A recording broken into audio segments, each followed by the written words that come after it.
नूर का नूर वाला आया है, नूर लेकर आया है सारे आलम में, ये देखो कैसा नूर छाया है। परे अस्सलातु या रसूल अल्लाह, अस्सलातु সুরে বলুন মারহাবা, আর জোরে বলুন ইয়া রাসূলুল্লাহ।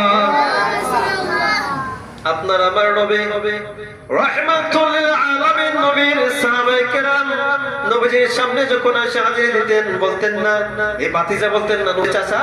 আব্দুল্লাহ ইবনে আব্বাস কখনোই নবীজিকে ভাতিজা বলতেন না, নবীজি চাচা ছিলেন। বলতেন ইয়া রাসূলুল্লাহ, জোরে বলুন সুবহানাল্লাহ। সেই নবীজিকে যারা মানবে, আপনার আমার নিকট